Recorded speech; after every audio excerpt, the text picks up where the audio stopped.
முதலமைச்சர் அவர்களே, உங்கள் கவனத்திற்கு விழுப்புரம் மாவட்டத்தில் நடந்து கொண்டிருக்கும் ஒரு கடற்கரை கிராமத்தில் நடந்து கொண்டிருக்கும் பிரச்சனை உங்கள் கவனத்திற்கு வந்திருக்கும். நீங்கள் எதற்கும் பதிலளிக்காமல் அமைதியாக இருப்பது வருத்தத்தை குறிக்கிறது. சமூக நீதி துறை என்ற ஒரு துறை புதிதாக உருவாக்கப்பட்டு அதற்கு ஒரு அமைச்சரையும் நியமித்திருக்கிறீர்கள்.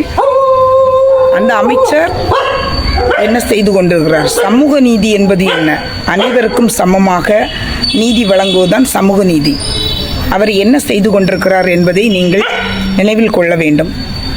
அனைத்து சமுதாயத்திற்கும் பொதுவான நீதியை வழங்க வேண்டும். ஏன் எந்த ஆட்சி வந்தாலும் மீனவர்களுக்கென்று எந்த சம உரிமையும் கொடுப்பதில்லை. ஒருவர் இந்த உலகத்தை விட்டு சென்றால் அவருக்கு நல்லடக்கம் செய்வது என்பது முறையான காரியம், மனிதாபிமானமிக்க ஒரு செயல். ஆனால் அதே அளவில் ஒரு சமுதாயமே அவர்களுடைய வாழ்வாதாரத்தை சீர்குலைக்கும் அளவில் நடந்து கொள்வது சரியா? நீங்கள் இதை கண்டிப்பாக நினைவில் கொண்டு மீன்வளத்துறை அமைச்சர் மற்றும் சமூக நீதி அமைச்சர், அந்த மாவட்ட ஆட்சியாளர் இவர்கள் மூவரின் கண்காணிப்பில் இந்த பிரச்சனைக்கு மீனவர்களுக்கான நல்ல ஒரு தீர்ப்பை வழங்கி அனைவருக்கும் சமூக நீதியை நிலைநாட்டுவதற்கான ஒரு தீர்ப்பை கொடுப்பீர்கள் என்றும் மீனவர்களுக்கான வாழ்வாதாரத்தை காப்பாற்றுவீர்கள் என்றும் உங்களிடம் பாரதிய ஜனதா கட்சியின் மீனவர் பிரிவு சார்பில் இந்த கோரிக்கையை வைக்கிறோம். நீங்கள் நல்லது செய்வீர்கள் என்று நம்புகிறோம். நீங்கள் நல்ல ஒரு சமூக நீதியான தீர்ப்பை வழங்குவீர்கள் என்றும் உங்களிடம் நாங்கள் கூறிக்கொள்கிறோம். நன்றி. தமிழக வெற்றி கழகத்தில் ஆட்சியில் அமர்ந்து கொண்டிருக்கும் மரியாதைக்குரிய தமிழக முதல்வர் அண்ணன் திரு விஜய் அவர்களுக்கு பாரதிய ஜனதாவுடைய மீனவ பிரிவு தலைவராக இருக்காங்க.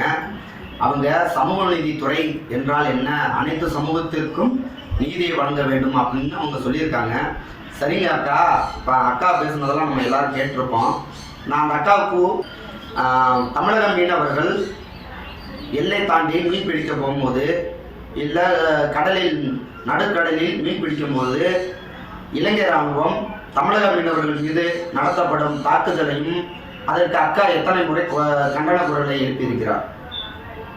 இல்லை, மேலக்கோட்டங்குப்பம் பகுதியில் மீனவர்கள் அவர்களுக்கு ஆதி திராவிட மக்களுக்கும் ஏற்பட்ட மோதல் அது அனைவரும் அறிந்த ஒரு விஷயம். அந்த இடத்தில் சமூக நீதித்துறை அமைச்சராக இருக்கக்கூடிய அண்ணன் மரியாதைக்குரிய அண்ணன் வன்னியரசு அவர்கள் அந்த இடத்துக்கு சென்று இரு சமூக மக்களிடமும் பேச்சுவார்த்தை நடத்தினார். அது அனைத்து தொலைக்காட்சிகளிலும் ஒளிபரப்பாக்கப்பட்டிருக்கு. அது அனைவருமே பார்த்துருக்கோம். அந்த இடத்துல என்ன சொல்லியிருக்காரு? 42 சென்ட் ஆதி திராவிட மக்களுக்கு ஒதுக்கப்பட்ட இடுகாட்டு பகுதியை ஆக்கிரமிக்கப்பட்டிருக்கு.